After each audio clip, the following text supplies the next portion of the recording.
smart are you actually? You know what I mean? Like, So it wouldn't be like a servant or like a slave to us. what if it's like Wally? You can try it. Yeah, I don't think the healthcare professions seem pretty safe. I was talking about it to my dad like a year or two ago, and he was telling me that they were like integrating AI into a lot of things, and it's more of like the diagnosis side, but there's still going to be people who have to like read the chart and tell people about it. So you're always going to kind of have that job, you know, no matter what. And I mean, that is part of being a doctor. Like, the hardest part about being the doctor is like telling the patient that hey, you have stage 4 lung cancer and you're probably going to die soon, you know, and then having to like, you know, we can go through these treatments and, you know, we can try to diagnose, like, or we can try to like pinpoint exactly what it is. And you know, you might get better, but since there's no guarantee, you know, just having to explain, hey, you might die soon to people. That's probably one of the hardest parts of that job, you know? And obviously that comes with the double side sword of like, you also get to tell people like when their baby's in great health and they get to go home soon, you know, like, and that's always going to be that person there. So that's never really going to go away. And then like our job, like, yeah, you can't automate it. Like, it's not going to, You could try.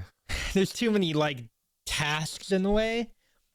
The argument that I see a lot of is that our kids would hack it. Yeah, I mean, like, I think a lot of where it's gonna be is like the automation of our job. And guys, we do like direct support professional care 24/7, you know. I would say that will be mainly just giving kids iPads. Like, that's kind of the automation form of our job. It's not 100%. It's not like, okay, you're not going to be able, like, the iPad's not going to be able to like bathe them or, you know, change their clothes or whatever. But to an extent, about 80% of it could be mitigated by just giving a kid a screen and then not having to pay attention to them. And I mean, but then we're not teaching them any of the skills that we need to be teaching.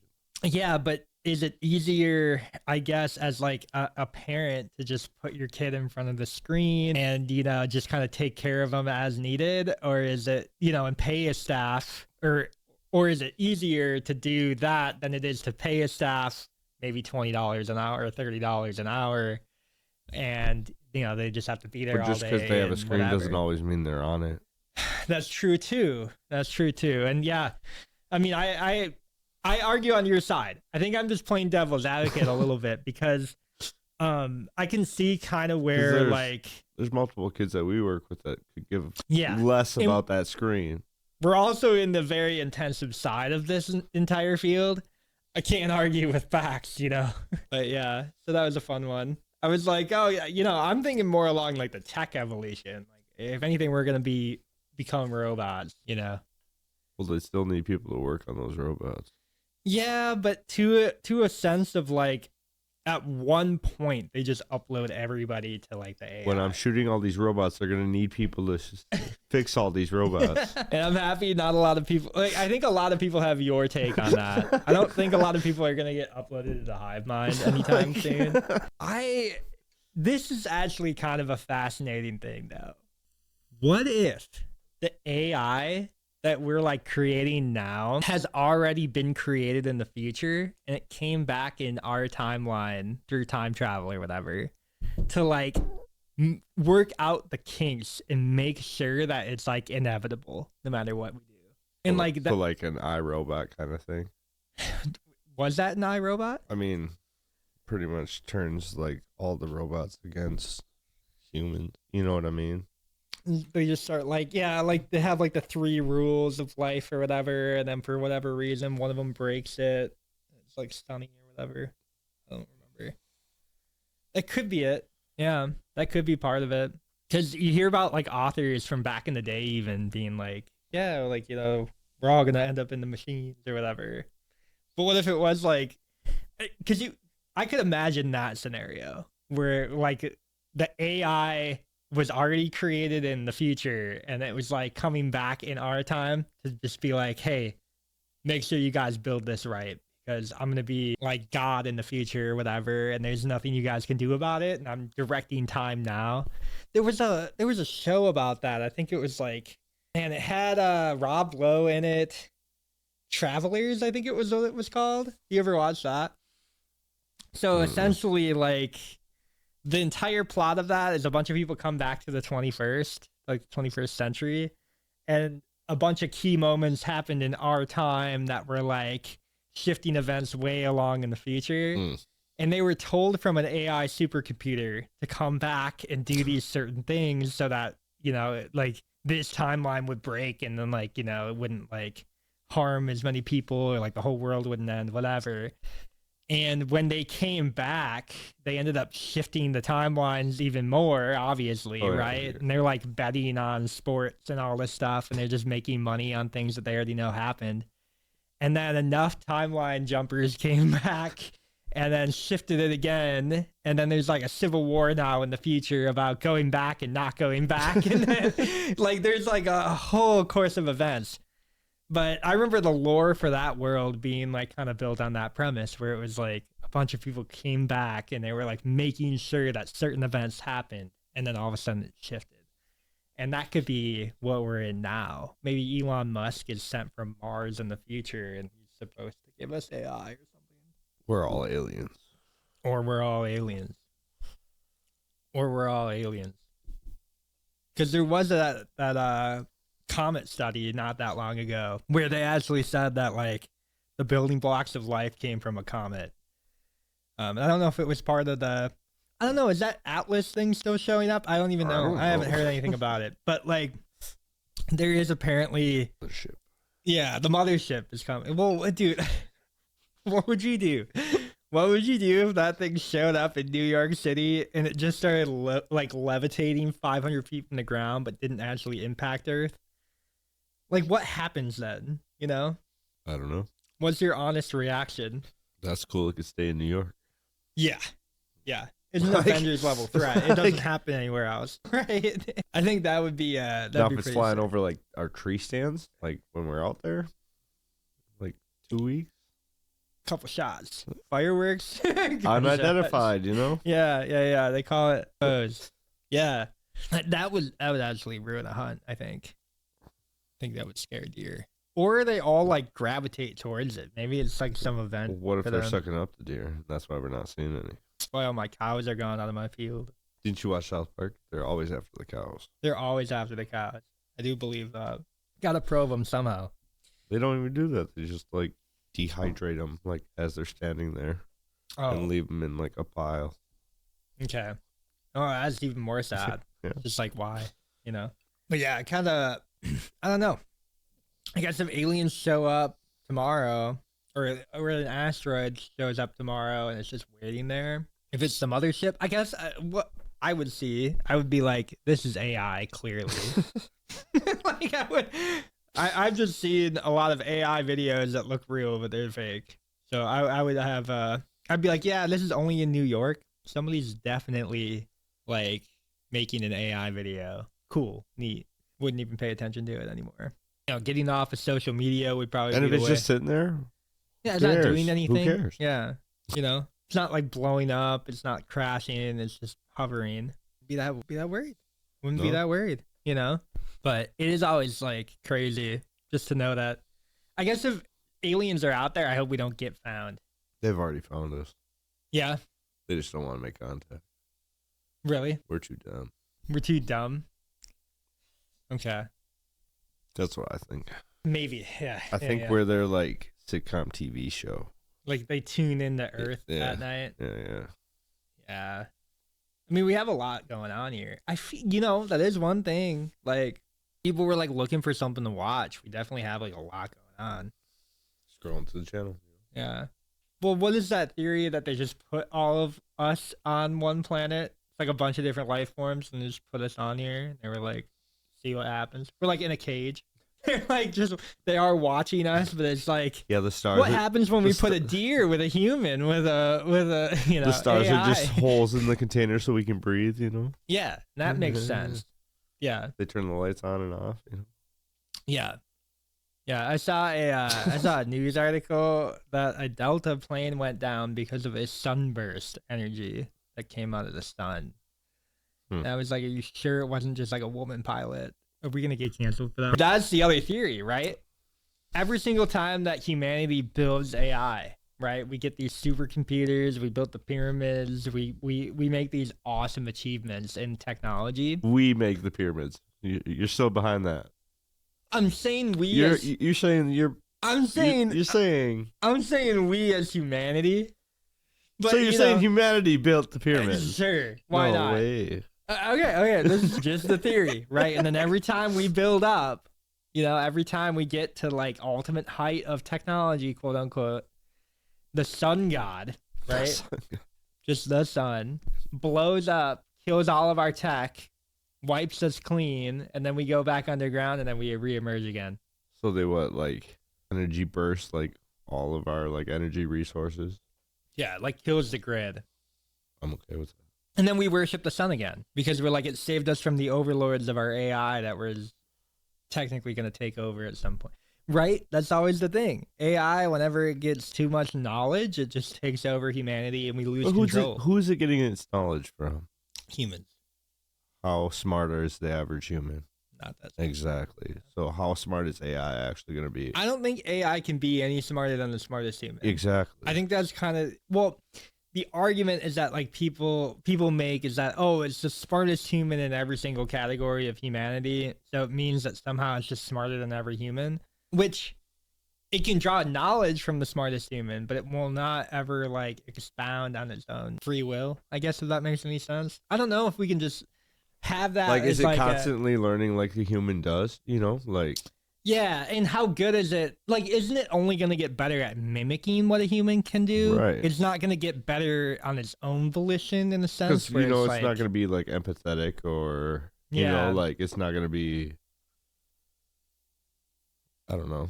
Like, it won't be, like, it won't have its own, how, like, humanity has that, like, drive in us where we just always want to, like, get better at things or whatever. It, like, won't have that.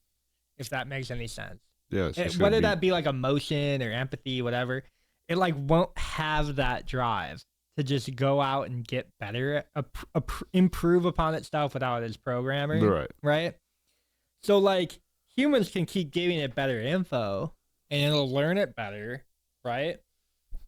But technically it wouldn't like just be one day, hey, now I'm going to like not listen to the input prompt that you're giving me.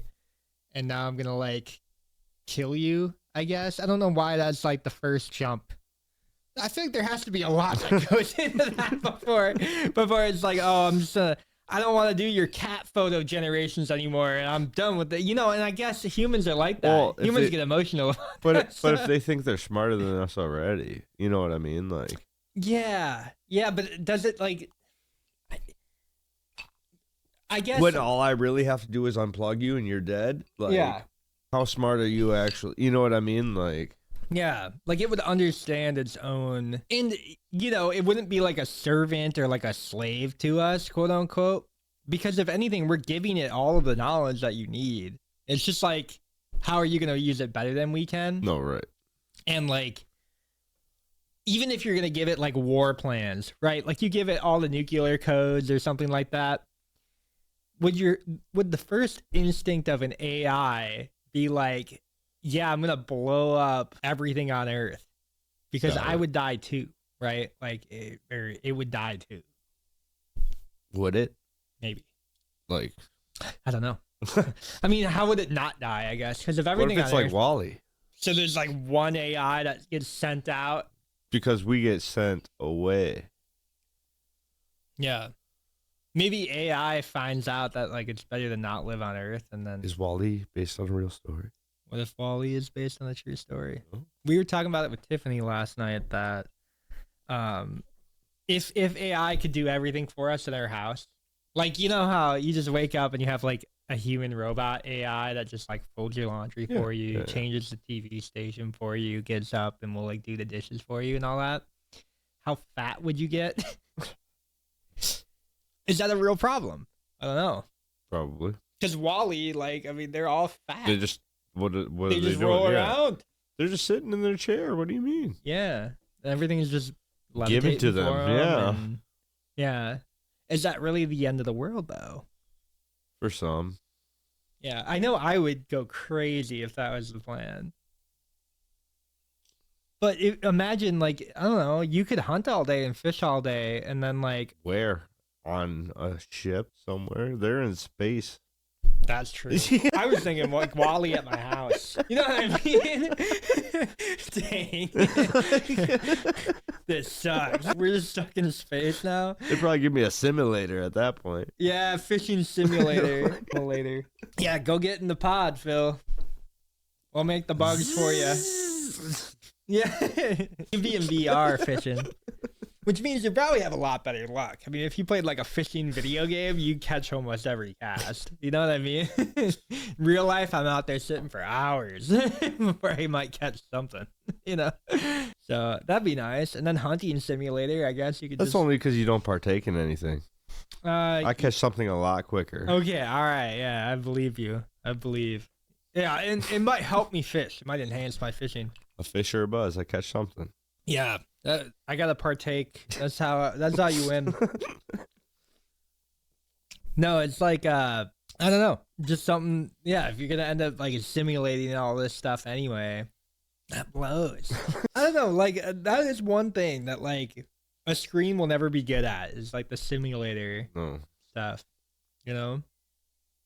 Because even being out in like the woods the other week, it's just like.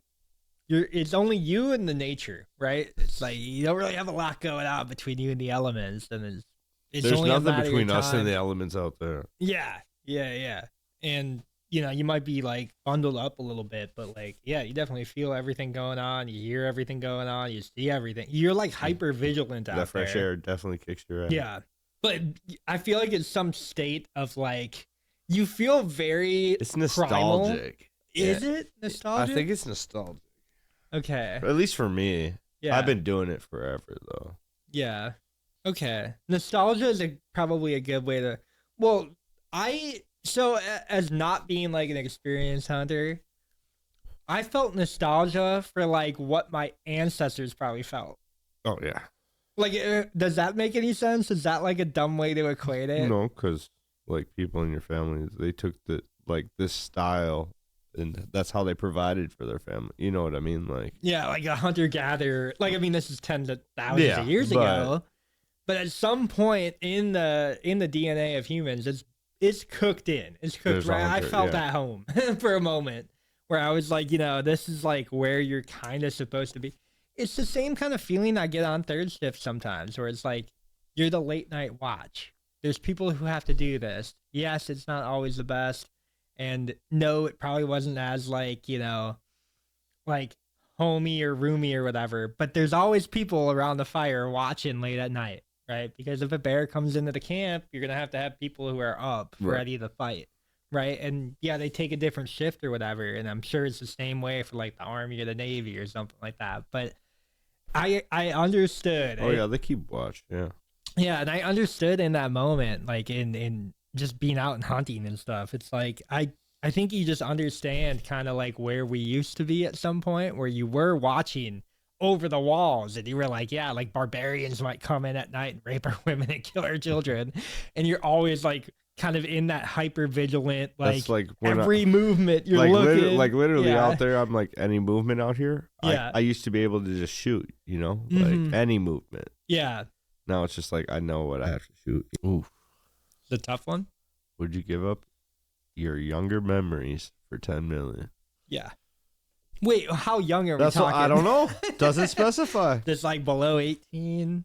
I mean, it could be memories from yesterday. You know, like it's a younger memory. You know, like anything. Yeah. I don't know. Like there was no context to the question. So imagine like a 51st date scenario where like you just lose everything and then you gotta get caught back up into like what's happening in your life, but you don't have to do that again, right? It's only one time for 10 milli.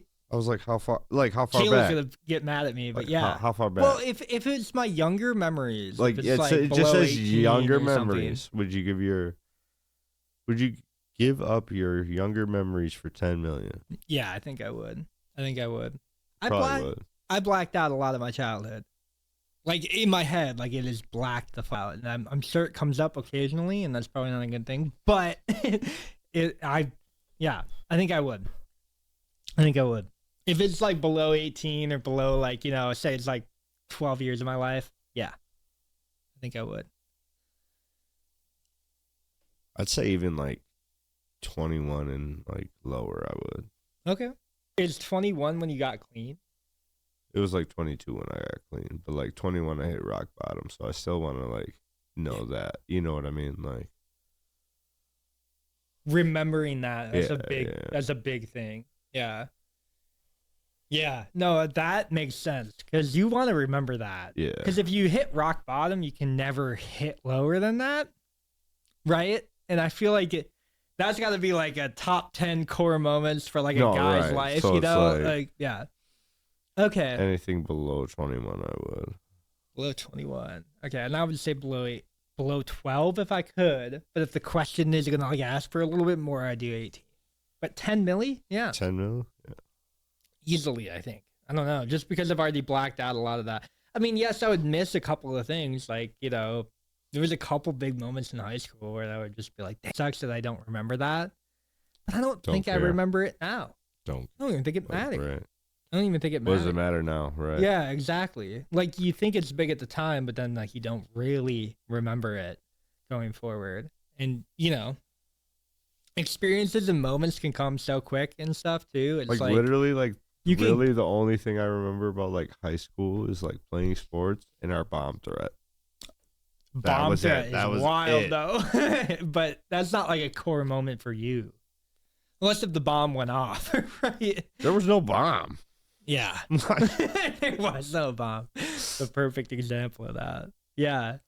Yeah. Core memories, like like you said, the fact of like remembering how low you can get.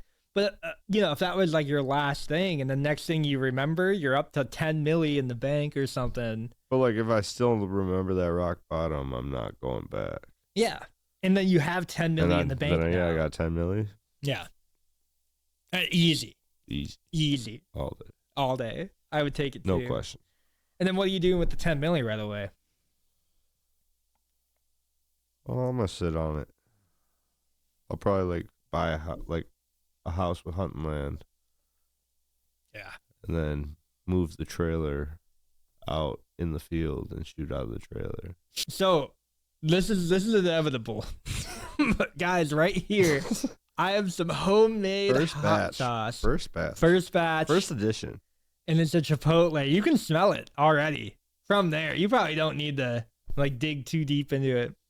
Smells good. Lemon juice, white vinegar, tomato canned tomatoes. It's got the garlic clove in there, and then you also got to do a chopped onion, right?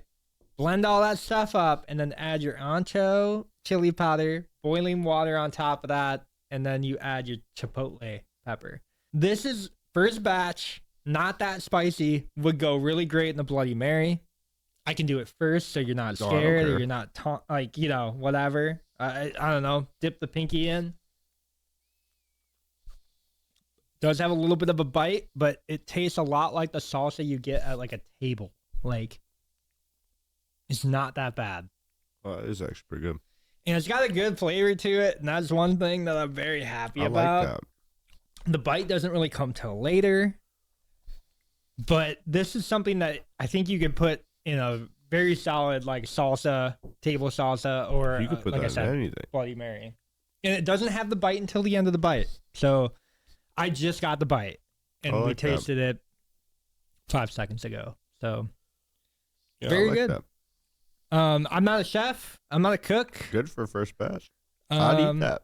Yeah, the problem is, dude, I want it hotter. But yeah. My best is out here eating like the I don't know, purgatory sauce and the But for a first batch, that's good. It's not bad. Not bad. It took me a little bit with the measuring, and I was like, oh, I'm just gonna make it hotter, and I just made it hotter, and that's what you do. But yeah, so kind of awesome actually. Thank you again for the kit. Yeah. Like I'm gonna probably make a lot more out of this. So I have a lot to try. I have ghost pepper dried somewhere around my house too, so I'm gonna be trying the ghost pepper sauce. But it's here or there. The last thing I want to do is kill you guys on the pod.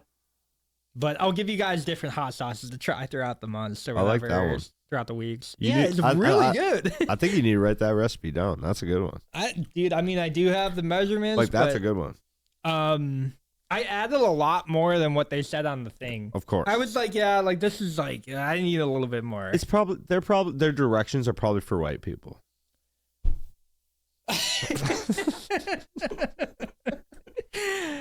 We can end on that, dude. That was great. Guys, Btier Pod. If you haven't already, click that subscribe button. Click that notification bell down below. Go follow us on Facebook, YouTube, Instagram, Twitter, and honestly, dude, we have a lot of followers on Facebook right now. I'm kind of nervous.